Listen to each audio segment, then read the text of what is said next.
So how can we prevent the political differences from spilling over into the workplace and eventually affecting performance? Let's discuss on Social Hour.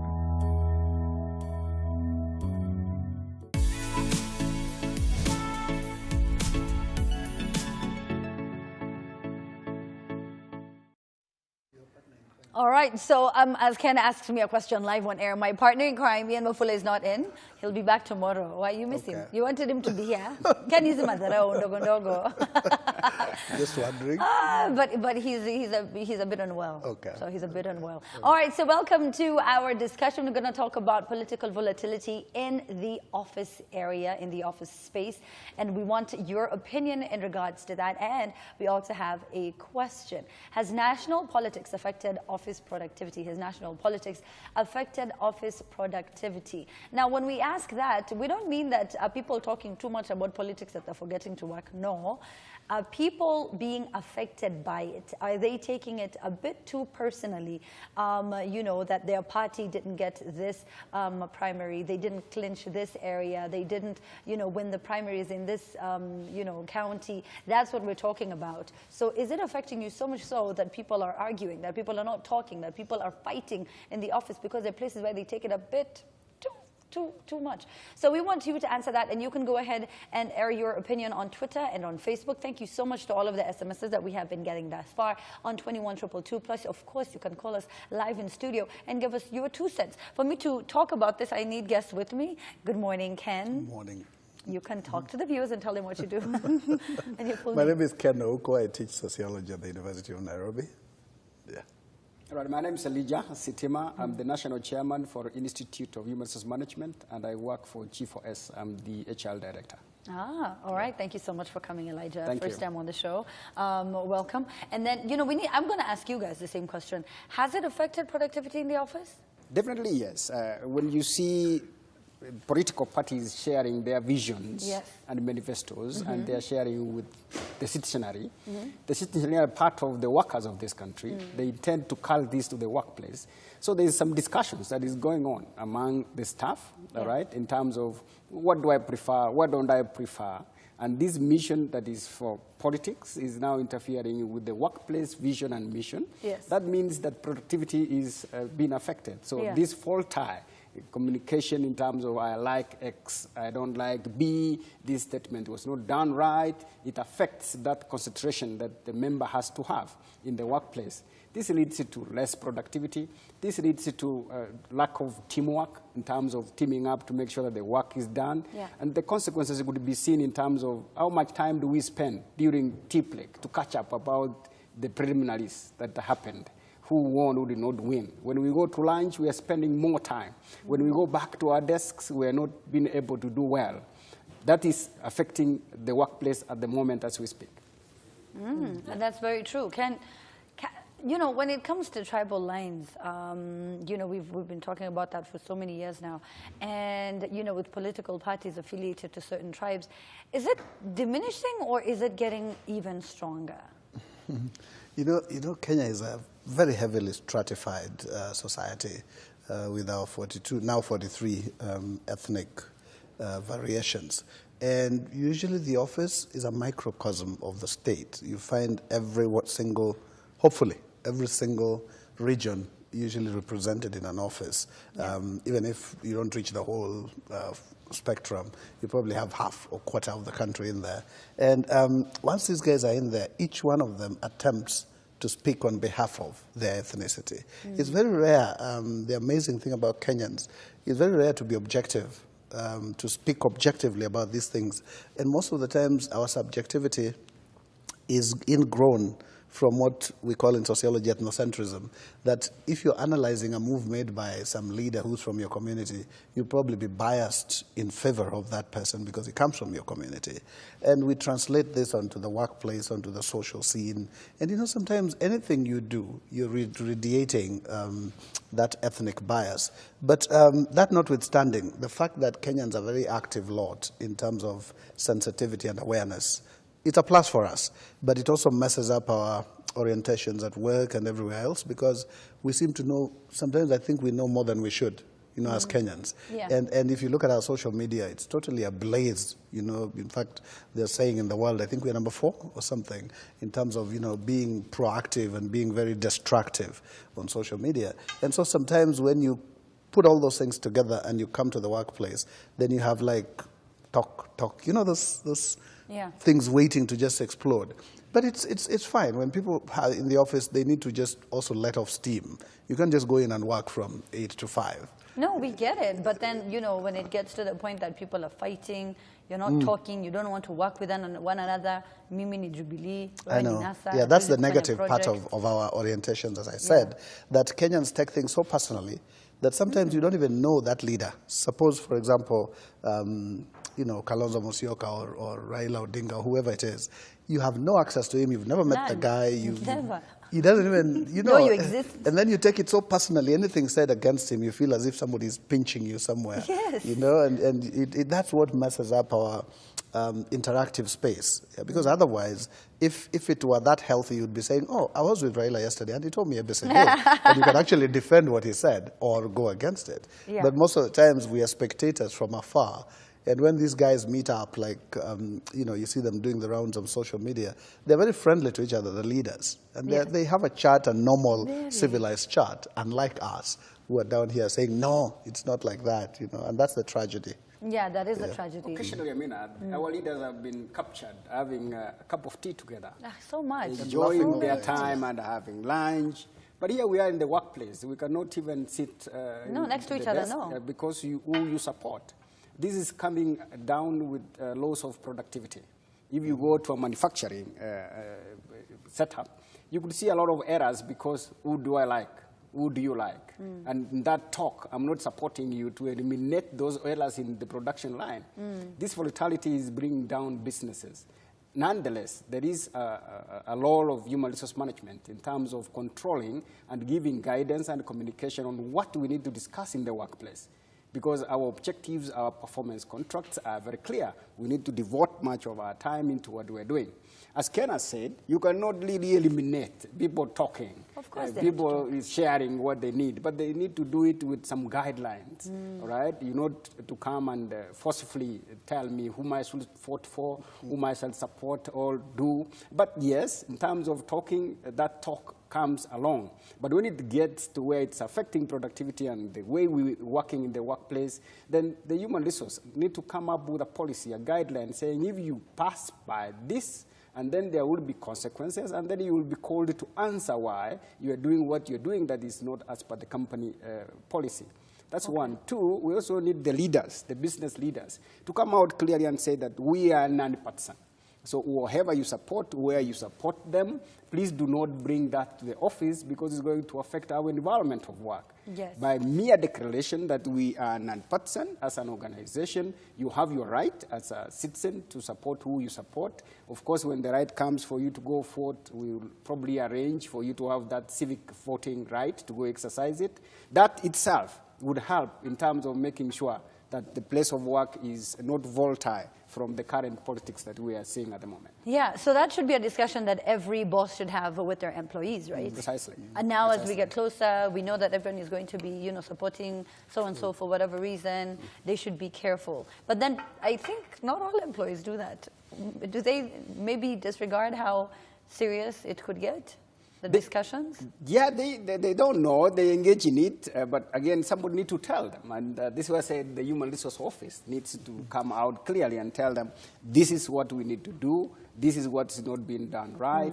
And frequently communicate. Every now and again saying, hey, we need to desist from what's going on. The Office of Human Resources must know what's going on. You must get the pulse of the organization, so that you don't allow politics, national politics, to come and interfere, disrupt what you are doing.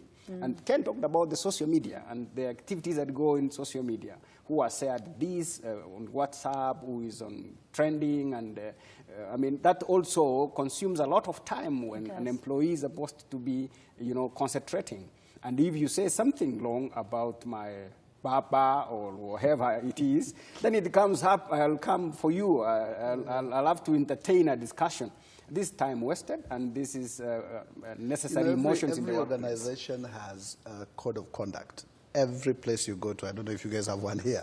But you're given, we do. it's given to you, and they expect you to internalize it. And part of living the corporate life is being able to live within those ethos, the boundaries of that code of conduct. But there are always exceptions to the rule. For example, if you go to the primaries and you're given an off, or maybe it was a weekend, and all of you are participating, and then you meet up on Monday morning and everybody's asking, so how did your constituency go? How did this go? That kind of banter is allowed in the office, as long as you don't go to the extent of saying, what, you voted for, you know, and then you start making it a hostile situation. But there are a lot of red corporate lines that people are not expected to cross in terms of discussing politics, in terms of internalizing the political, you know, differences between the workers. And we still cross them, though, because sometimes people wait for lunch hour. Then when they're officially off work, officially they're meant to be out there, but they decide, okay, let's spend our time here talking about NASA or Jubilee or whatever it is. And then it spills over, and when work resumes at 2 p.m., everybody's looking at each other carrying daggers like, oh, so that's what goes on with you, you know? So the idea of relationships at work, I think, is what needs to be ventilated. We need to look at people and say, okay, fine, we are an ethnically stratified community or society, and our office here has 18 different ethnicities. Let's not carry forth what we get out there into this office. How to do that still remains a mystery for the HR guys to solve. Yeah, but you must find a way of creating that neutrality for corporate existence to thrive. All right. Now, okay, go ahead, Alex. I think it's important to say that when you talk about ethnicity in the workplace, when any employer is vetting, screening, and interviewing a person for the job, he doesn't look at your ethnicity. He looks whether you are qualified, whether you can come and add value. I mean, that's what should happen. That's what should happen, right? You know, in court.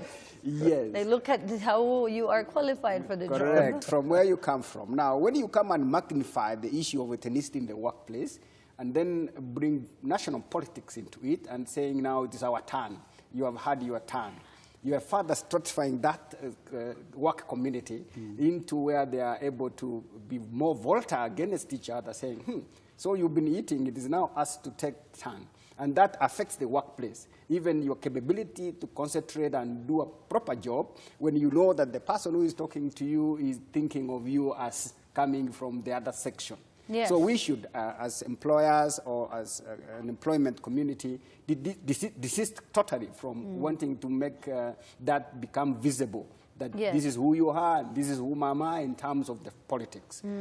Such a small efforts will make sure that the workplace is more conducive and it's not volatile, especially this time of electionary. Yes, and you know, when you, it's so interesting when you mentioned that. However, you know, not all of us, because, you know, I mean, it's no secret that this country is divided in, you know, different parties are, you know, champions in certain areas.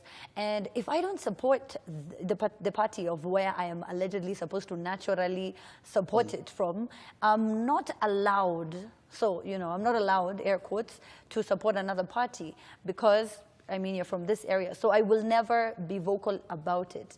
So how do we, and I'm not sure if it's an HR question or if it's a human behavior problem, how do we as Kenyans get out of that rut of it's your turn to eat, we've eaten, I don't know what this exchange of it, and get into you know, a place where we're talking about who's qualified to take our country forward? You know, as you were listening to me talking about cost of living. Yes, yes. We want it to be affordable. Hopefully. To live in Kenya, you know? You know what we lack in this country is the spirit of nationhood. And if you go to Tanzania, which is just across, they also have ethnicities. But it's very rare you'll notice this guy is from Chaga, this one is from wherever. Because to them, it's ndugu yangu. You know, everybody's my brother. And that's the same thing with Nigeria, one of the most volatile countries in the world. But they're all like my brother. You know? Brother. For some reason, our political systems have not ventilated that sense of nationhood for us. There's a quintessential point where you reach and you say, okay, this is patriotism, this is nationalism, and now this is ethnicity. How do we then combine the three? And that's the problem we're having in this country. We are unable to combine those three.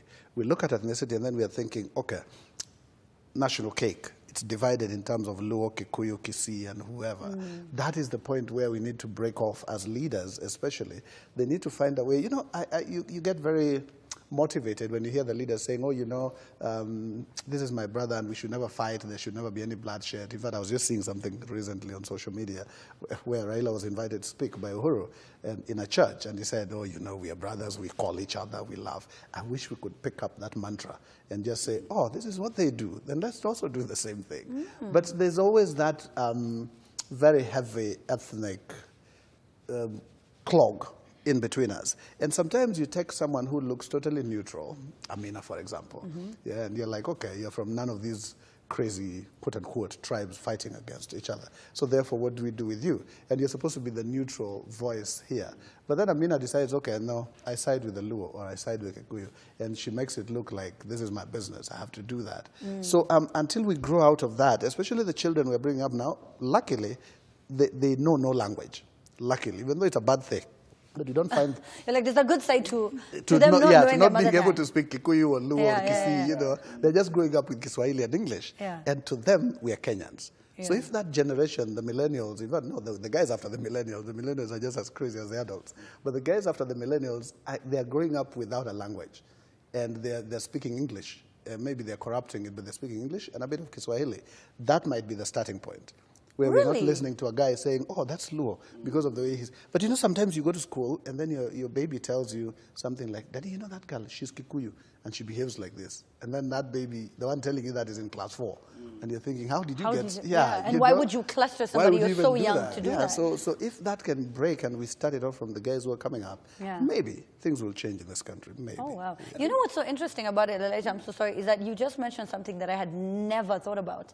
He said that in Nigeria, they don't have it as much because they do call one another brother. And did you know that they call, if you're an elder man, they'll call you uncle. And if you're an elder lady, they'll call you auntie because you've been brought up, you know, to not call people by their names. So already we are a family, sort of.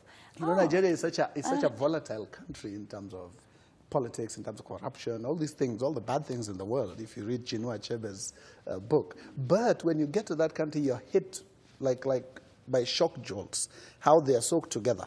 If anything happens in Nigeria, politically or otherwise, they rally together and you find all of them on the road saying, no, no, no, we're not going to take this. Kenyans will say, oh, those are the Luos who are fighting, so let's keep away from them, you know. We are so different. And you try to increase the price of petrol in Nigeria by 50 cents, all of them, regardless of where they come from, will get to the road and say, we're not paying. Whether from Rundo or Kayole. You know, so there's something still missing in the Kenyan thread of yes. All right. Oh, okay. Later, that's why we're not classified to be one of the happiest countries as is Nigeria. If you go to Nigeria, they're classified to be very happy in terms of what they do and how they do it because they're able to integrate on issues that affect them. But when I want to talk about the issue of ethnicity is the person who came up with the concept of tyranny of numbers, I think has done a disservice to this country. I mean, let's be open about it, right? Because that's when we go into tribal. Even when we move into a tribe, we now move into clans. What clans do you come from? I think the only way to come out of this is to, as Kenyans, come out and find value in working together, find value in coming together, find value in valuing each other in terms of what we do and how we do it. It's not easy because our leaders are already taken us to that notch higher. It is us who must realize that themselves are cooperating, but us we are disintegrating in terms of the unit that we have, and especially in the workplace or wherever we find ourselves. So the dismantling of this happening within our society, it will take time to clear, but we need to be intentional about it. We need to say, it doesn't matter whether you are Kikuyu or you are Ruo or you are Kamba, wherever you are, we are all human beings trying to build a life for each other, and we need to find value to cooperate to achieve what we want.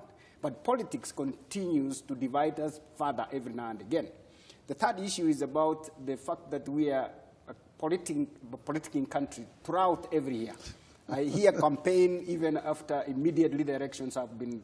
After winning, you're still campaigning. Yes, yes. I think we need to desist from that. We need to respect the laws that we have. There's time for campaigning. There's time to go and be productive. There's time to go and do other valuable things. Once we get to that level, that becomes very, very, very important for us. So the time for campaigning for now has not started. It's starting in June. We all wait for it so that when it comes, it's 2 months, put it behind and move forward. Otherwise, our economy, as you were saying, the cost of living, will never come down if we cannot go forth and do work for ourselves. Yes. So that is another important area that we must be able to see. I mean, we usually the last have... issue, before Ken comes in, the issue is that we are also looking at who is at the top. Is it our person?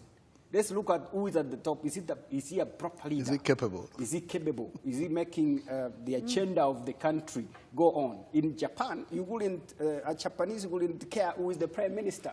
So long as he's doing his job. It doesn't matter where he's coming from. He's capable, he's following the policies of the country, he's guided by the leadership that has been put together. That's what is important. It is not who is at the top. Okay, all right.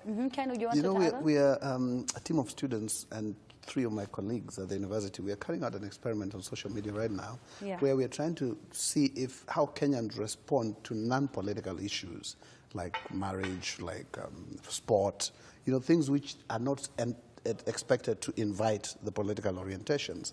And surprisingly, the response is amazing. Yeah, if you look at any time we have a disaster in this country, any time one of us unfortunately has an issue, we rally together. And people raise funds, and you see things happening that you're totally amazed about. Yes. But then when it comes to politics, the minute you press a button on social media, you feel like shutting down your phone or your laptop or whatever it is because of the things you see there. But if you raise issues like about marital conflict, about excelling in sports, like when our guys win these races in Boston, in London, you realize Kenyans can actually be together if they wanted to. Yeah, and that's what we're trying to cultivate right now. And we have people who just start a debate on something like, a completely non-political issue. Yeah. And then you'll see Kenyans making very sane comments about it. Yeah. But when it gets to you talking about NASA or Jubilee or whatever it is. so many ignorant comments. You're wondering the where same guy, in fact, who had made a very sane comment on for example, how to raise the millennials. There's a time we had a debate here, actually, on the millennial parenting. Yeah. And immediately after that, we set out something on social media. And we got such beautiful contributions about Kenyans following up that interview we had with you. But then 2 days later, somebody drops something and says, the Luo and I think the Mijikenda, the Luo and the Luya are very good at raising their children as opposed to whoever. Just an experiment which we're carrying out. And you should have seen the vitriol that came out on social media in regard to that and saying, this and that. So what we are saying is that social media might be a very bad thing, but it's also a way of, kind of ventilating and letting people say, this is who we are and this is how far we can go. About the office space, like I keep saying, I don't know what measures HR people have in terms of telling guys you can only go this far, because sometimes it's not possible. It's not. Yeah, you can't come and shepherd everybody and say, what are you talking about? It's really difficult. But we must be able to build that national psyche towards being one nation. That's what we require, and that's where the onus falls on our leaders. They must be able to build that for us. Yes. I think from a national perspective in the office space, what you need to do is continuously and consistently monitor performance, right?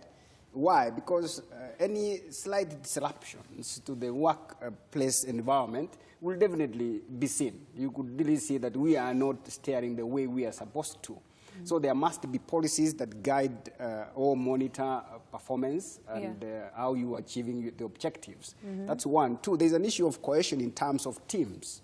Right? HR ought to come up with events and moments where people are together so that they are able then to team in terms of the agenda of the day or the objective of the department or the section that they are working in. The week, the month, if you give them a goal, a target, they will not have so much time to discuss things. Right. So that continuous engagement is really what is advocated for in the workplace. Yes. And of course, there is the engagement that ought to be done at a group level in terms of sensitization. We cannot sat you from talking politics, but we don't want it to go to where you are having some animosity against your colleague. Yeah. All right? It was said, you won. That is it. Let's move on. We have a job to do. We have employment to keep.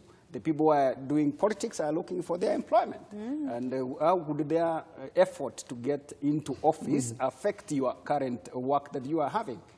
That should be watched clearly. But now from the HR is about those policies, especially communication policies, teamwork, and performance contracting and objectives are key. Continuous monitoring and making sure that people know what the expectations are. Yes, very, very important. And that lies really under you, because according to the Job Outlook 2017 survey conducted by Corporate Staffing Services in partnership with IHRM, among the challenges facing organizations this year, 52.2% of the respondents cited that political climate is a major challenge. You don't know, we're like in our 4th month because May just started. I know. So when a survey is conducted and more than half say that, you know, politics is becoming a big problem, I feel like the responsibility lies in your hands as That's HR. very true. There are 2 types of politics in the office that we need to look at. Okay. The national politics that we're talking about. Who do you support? Who comes from which ethnic group or from wherever? But also in the office, the politics of wanting to be Ken's office boss. politics. Office politics. All right? How do I position myself for this role that is coming up?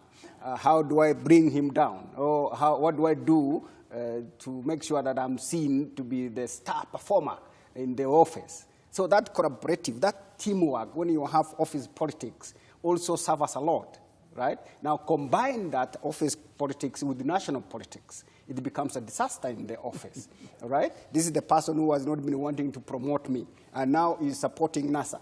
You know what I mean? So all efforts for me to bring him down are here towards him. What did he say? What did he do? What is wrong? What's not right? Right? That combination is not conducive. It is true, you talked about the inflation rate for the month of April is 11.8%. Yes. All right? Are we then talking as a nation, how do we bring it down? What will the employment, what will be productivity, what will be the workplace contribute towards this? So this is what is critical. Now with politics here with us, for sure, for the next 2-3 months, going to the 4th month, our productivity is going to come down. So every employer, every person in the office should be geared towards making sure that these disruptions does not affect the way we work. The other aspect we're talking about is the digital platforms and how they are impacting our lives, right?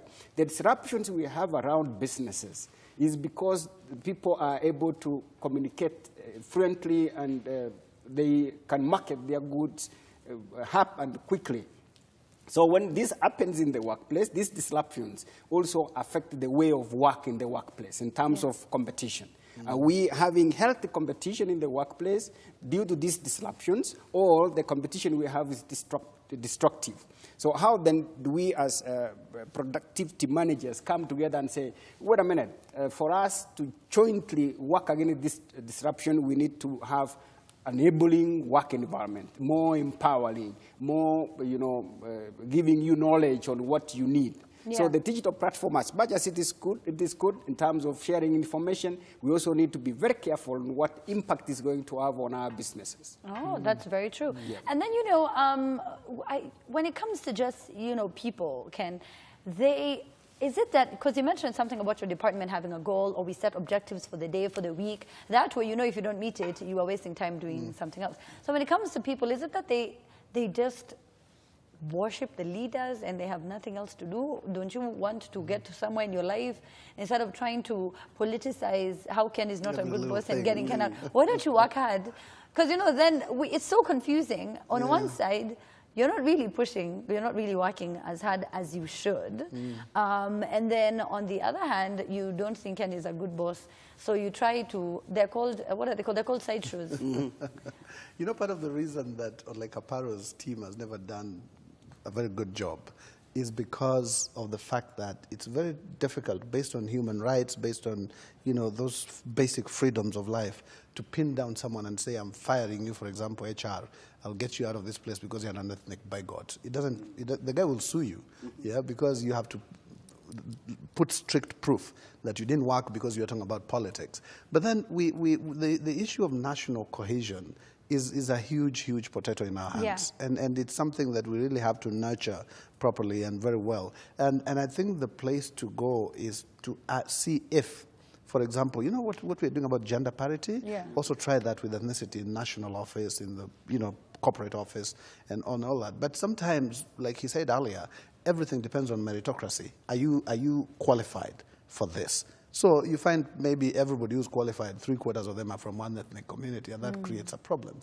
But back to what you're saying. Imagine, it does. It normally does bring a problem. I know. Even though you were based on merit and qualification. Yeah. The head of HR and the head of this and the head of the, how come they're from How come they're all from one place? Are you kidding me? Yeah, so definitely we must find a way of ventilating our, you know, political space. And I think lastly, if you look at a situation where 50 people are together, you will always have disagreements. You will always have divergent opinion. Yeah. But I think what's most important is how leadership plays a role in harmonizing the thought processes of those 50 people. Because we have freedom of opinion. Now, the last question is, you know, Elijah raised something very important, and we see it all the time, especially here in our country, where the politicians, whether you're in office or not, you're vying, they are considered to be demigods.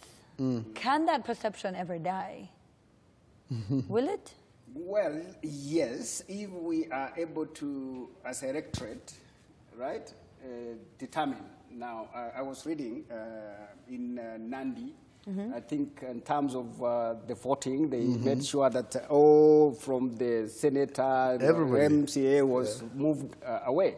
When the demigod knows that he's not a god, there are people who are determining for me to hold this office, then that will die out. People don't know their power. Could that be it? They don't know that they're actually is right. the ones. You know, the electorate in Kenya is a strange breed. I mean, probably I'm one of them, but we're a strange breed. Because you see somebody doing something really silly, and then you end up voting him back in office. Yeah, we need to get to that point where we can actually judge and evaluate a leader based on delivery. And if the guy says, okay, fine, I come from this community, but I am doing this for my country. Yeah. And for the love of country, any leader who advocates and preaches love of country, it's very easy to stand him out and say, anyway, you did episode day, and we are judging you on X, Y, Z. But a lot of times, leaders stand up and say, no, we are getting negative vibe from that side and from this other side, and that's where the problem starts. I still blame leadership. Believe you me, I'll say that over and over again. As a people, as we grow up and mature and do our thing, either in the office or at home or in the social space, the only thing we need is that thread that puts us together. You know, the same way at the end of the day. Yes, at the end of the day. yes. All right, well, Elijah, sadly, we're out of time, so I'll need you to very briefly wrap it up, because you're talking to the people in, you know, in that boss's seat, the HRs. So talk to them under 30 seconds. What do you tell them? Right. It is okay to talk about what's going on, current affairs, and the politics that we have at the moment. This is part of our life. We cannot really exonerate ourselves from it. But I'm urging everybody to make sure that we are careful on our statements. We are careful on how we deal with this. Remember, when you are in the workplace, you have the first obligation to your employer to make sure that you are able to give the best performance possible. You are able to give the hours that you are supposed to give, the quality of work that you must do. We must avoid those emotions that are coming on that are going to cause a lot of errors and accidents in terms of our execution. So let's stay out of politics in the workplace, that it will less emotions and be volatile. All right, Ken? True. I think we need to reposition our moral compass as a country. So we need to stop looking at each other like you stand threatening, you stand, you know, affecting my life in this way. That way, things will improve. It's the same way when you go to the stadium to support a team. You never really look by your side and say, where are you coming from? We're just supporting this team. And that's what we should do with leadership. That's what we should do with ourselves. Yes, that's very true. And there's something Elijah said when he started talking, ati hawa wamekula sasa ni time yetu ya kukula. It shouldn't be like that. Actually, as electorates, we're the ones who are supposed to be doing the cularing, you know? So I think we need to remember who is in control here and who has the power. Thank you so much. We're still, of course, going to be talking about discussions that relate to politics because, as you know, Elijah put it, we are a very heavy political country, and we have to always make sure that we don't rush and we don't, you know, sweep things under the rug. If it's happening, if it's important, we need to talk about it. Remember, we are one. That's what, you know, the bottom line should be about as Kenyans. Thank you so much to Chege Kariuki, my co-host for the day. I'm not sure if he's going to be back tomorrow. Ian Wafula is not feeling very well, so do keep him in your prayers and send him a tweet and tell him get well soon. If he is not back tomorrow, Chege will once again be moderating our morning exchange.